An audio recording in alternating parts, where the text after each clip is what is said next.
Gencatan senjata di Gaza yang disepakati dengan susah payah kembali runtuh dalam satu malam yang mematikan.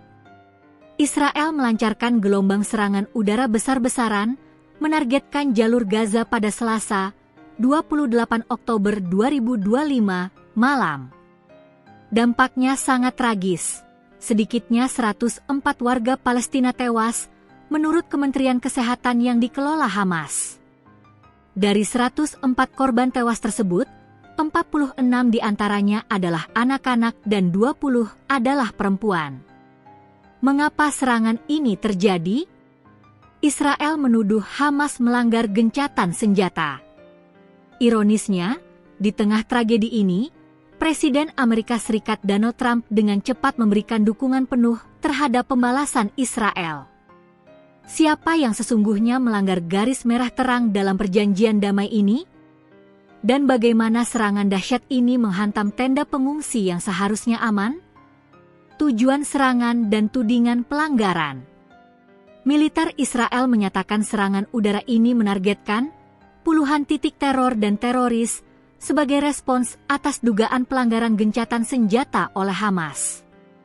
Alasan Israel, pemerintah Israel menuduh Hamas melancarkan serangan di Gaza yang menewaskan seorang tentara Israel serta melanggar kesepakatan pengembalian jenazah sandera.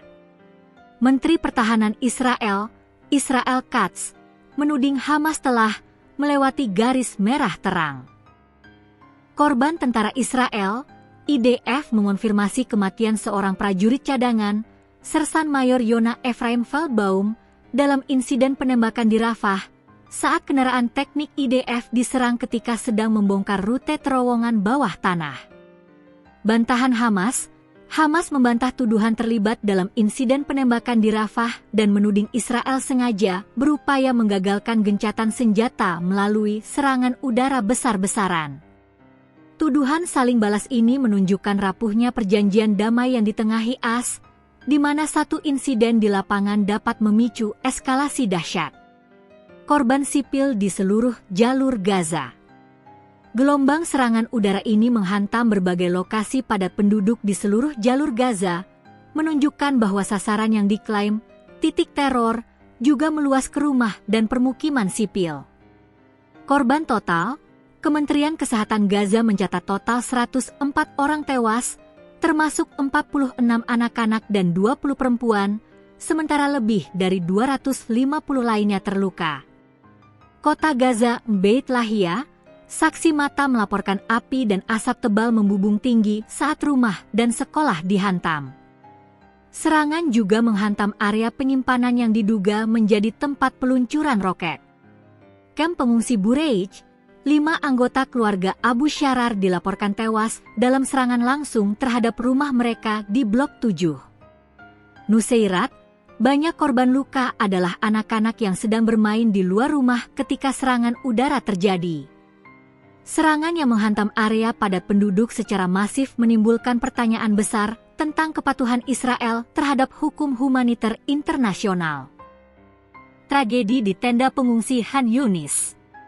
Salah satu serangan paling mematikan terjadi di Khan Yunis yang menargetkan tenda pengungsi di daerah Al-Mawasi, area yang seharusnya relatif aman. Korban di tenda, jenazah Bayan Al-Shawaf dan 4 anaknya dilarikan ke rumah sakit Nasar. Mereka tewas akibat serangan terhadap tenda pengungsian mereka. Kesedihan keluarga, seorang sepupu Bayan, WM Muhammad, dengan marah mempertanyakan, dunia macam apa ini? Apakah ini gencatan senjata? Mereka sedang tidur. Mereka ingin belajar. Pencarian korban, tim penyelamat setempat terus menggali reruntuhan tenda dan bangunan sederhana untuk mencari korban yang masih hilang.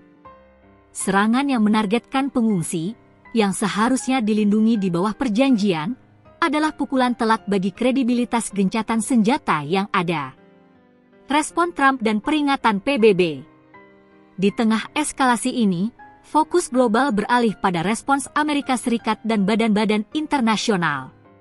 Dukungan Trump, Presiden Amerika Serikat Donald Trump meredam kekhawatiran akan pecahnya kembali perang skala penuh. Ia mengatakan kepada wartawan bahwa Israel berhak membalas serangan yang menewaskan tentara mereka. Sejauh yang saya pahami, mereka membunuh seorang tentara Israel, jadi Israel membalas dan memang seharusnya membalas, ujarnya. Klaim stabilitas, Trump bersikeras bahwa tidak ada yang akan membahayakan gencatan senjata, tetapi juga memperingatkan Hamas untuk bersikap baik. Peringatan PBB, Kepala HAM PBB Volker Turk menyatakan laporan tewasnya banyak warga sipil sangat mengerikan dan menyerukan agar semua pihak tidak menyia-nyiakan peluang perdamaian.